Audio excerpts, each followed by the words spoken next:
Halo semua, balik lagi di channel Toraokun. Sebelum pembahasannya dimulai, silahkan klik tombol subscribe dan aktifkan lonceng notifikasinya supaya kalian gak ketinggalan info dan teori terbaru seputar One Piece.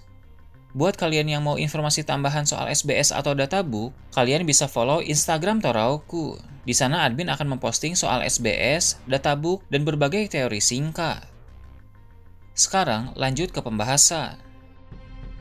Melanjutkan pembahasan admin Toraokun sebelumnya, kali ini kita akan menyoroti kelanjutan pertempuran di Pulau Hachinosu, tepatnya di area pelabuhan, tempat di mana Garp dan Sengoku sedang bertarung melawan para aliansi dari Kurohige. Garp masih berduel 1 lawan 1 melawan Shiki, karena pertarungan antara dua sosok legendaris seperti mereka memang tidak akan berakhir dengan mudah. Sementara itu, Sengoku telah mengalahkan para aliansi Kurohige lain yang berhadapan dengannya, sebab secara kemampuan, para aliansi Kurohige yang lain itu memang tidak sekuat Shiki. Jadi kekuatan dari orang-orang itu pun bukan tandingan Sengoku walau mereka ada banyak. Namun tidak semua aliansi Kurohige bertarung di pelabuhan itu. Ada pula yang pergi ke area-area lain di Pulau Hachinosu. Dengan begitu, Sengoku akan mulai bergerak untuk mengincar para aliansi Kurohige yang sedang berkeliaran di sana. Kehadiran mereka membuat banyak pasukan angkatan laut biasa menjadi kerepotan, sehingga Sengoku tentu tidak bisa tinggal diam. Sengoku juga melihat bahwa dalam duel Garp melawan Shiki, Garp masih unggul sehingga dia merasa tidak perlu ikut campur. Situasi kali ini berbeda dengan saat dimana Shiki menyerang Marineford dulu. Kala itu, Sengoku harus ikut maju bukan karena Garp tidak mampu, melainkan agar pertarungan berakhir dengan lebih cepat dan meminimalisir kehancuran di markas besar Angkatan Laut.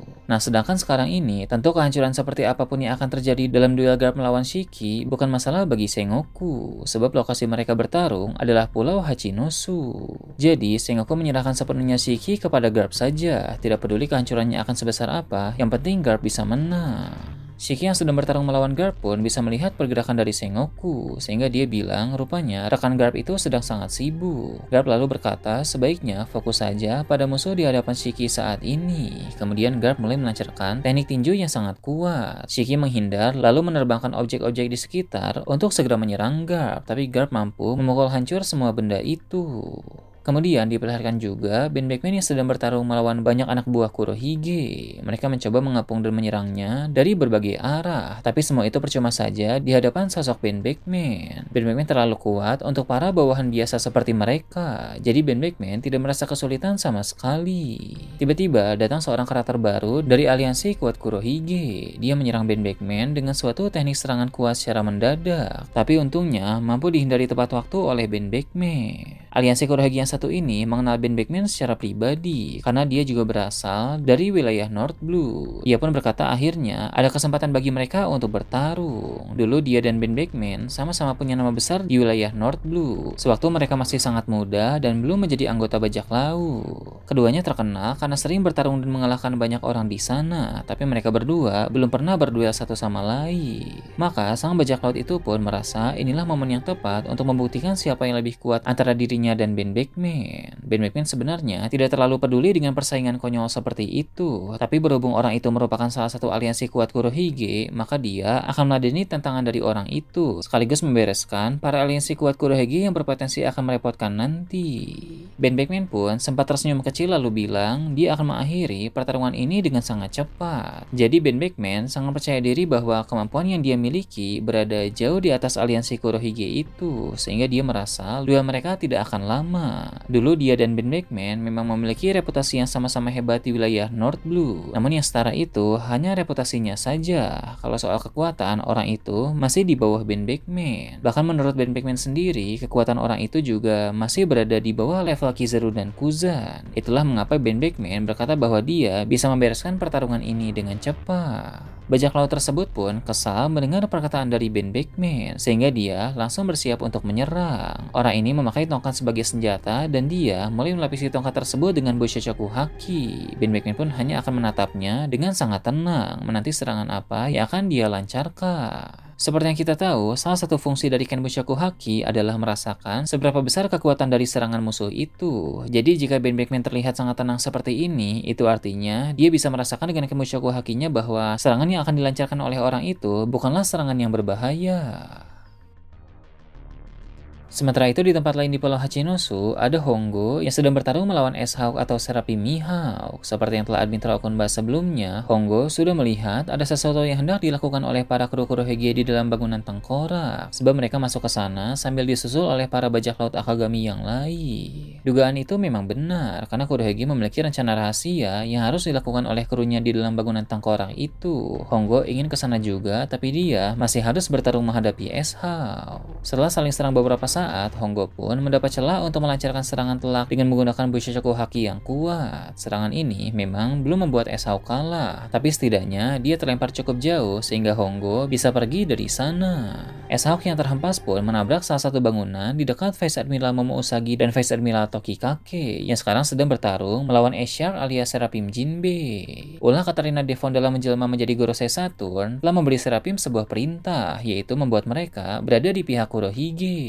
Jadi, baik itu kubu bajak laut Akagami maupun kubu angkatan laut sama-sama menjadi musuh dari para Seraphim itu. Ketika Momo Usagi dan Tokikake sedang melawan Seraphim Jinbei, Seraphim Mihawk yang muncul di dekat sana pun langsung ikut menyerang mereka berdua. Momo Usagi pun berkata, pasti sangat sulit untuk melawan dua Seraphim pada saat yang bersamaan. Tak bisa dipungkiri bahwa Momo Usagi dan Tokikake itu adalah Vice Admiral yang kuat, tapi memang rasanya akan sangat sulit jika harus menghadapi Seraphim Jinbei dan Seraphim Mihawk sekaligus, karena itu sama saja mereka harus berduel satu lawan satu melawan Seraphim. Kemudian di area lain pulau itu juga ada pula trio pasukan Sword yang terdiri dari Koby, Helmeppo, dan juga Prince Grass. Sebelumnya mereka bertiga bertarung melawan Esber alias Seraphim Kuma, tapi karena Devon telah memanggil Esber untuk ikut bersamanya ke dalam bangunan tengkorak, maka kini trio anggota Sword itu pun harus melakukan tugas yang lain. Koby tengah menolong beberapa marinir yang sedang terluka, sedangkan Prince Grass dan Helmeppo melawan banyak bawahan dari bajak laut Kurohige yang lain. Koby juga terlihat kembali menghampiri Puding yang beberapa waktu lalu dia selamatkan. Koby bersyukur karena Puding masih dalam keadaan baik-baik saja. Koby pun meminta maaf karena tadi terpaksa harus meninggalkan Puding terlebih dahulu, sebab di sana tadi ada Esber yang bisa sangat mengancam jika Puding juga ikut terlibat. Namun berhubung sekarang Esber sudah pergi dibawa oleh Devon, maka keadaan di sana menjadi lebih aman. Kini Koby pun akan membawa Puding lagi dan menyelamatkannya dari pertempuran yang berbahaya ini.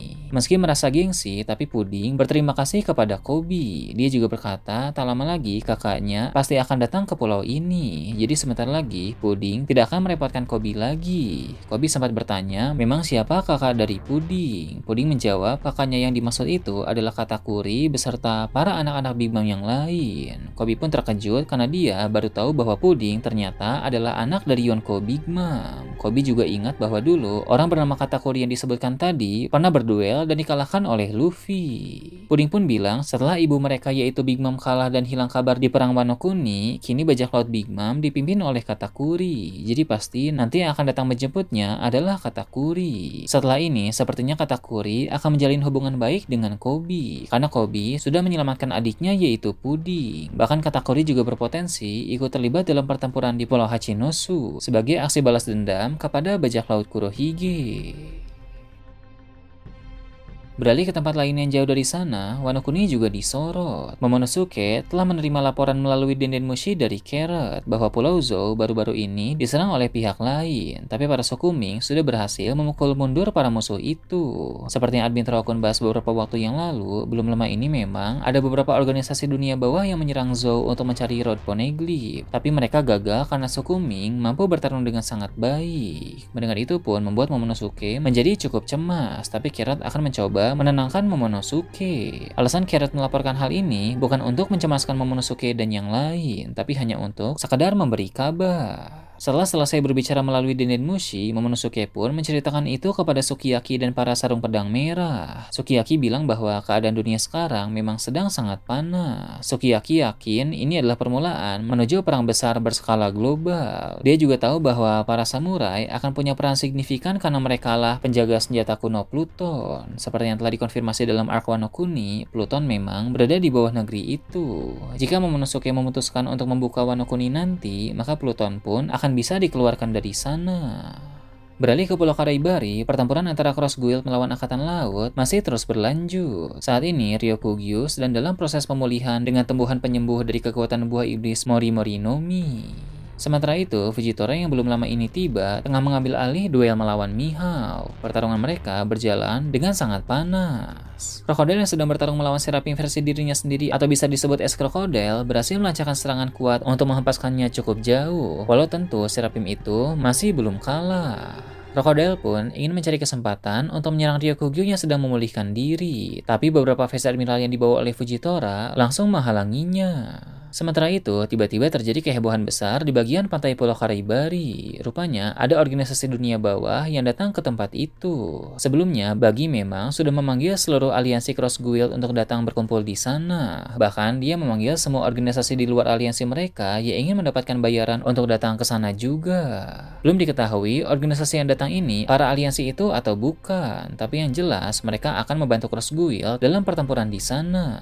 Fujitora pun bilang, sepertinya keadaan di Pulau Karaibari akan menjadi semakin ramai. Hal itu memang benar karena seiring berjalannya waktu akan ada lebih banyak lagi kelompok-kelompok yang berdatangan. Awalnya Fujitora ingin menjatuhkan meteor ke kapal organisasi yang baru datang itu, tapi dia membatalkan niatnya karena dia bisa merasakan apabila fokusnya teralihkan walau hanya sebentar saja dalam duel melawan Mihawk ini, akan ada celah bagi Mihawk untuk melancarkan serangan kuat ke arah Fujitora, sehingga Fujitora pun benar-benar harus fokus dalam pertarungan melawan Mihawk ini. Tentu tidak mudah untuk bertarung melawan sosok kuat seperti Mihao, karena salah langkah atau lengah sedikit saja bisa berakibat sangat fatal.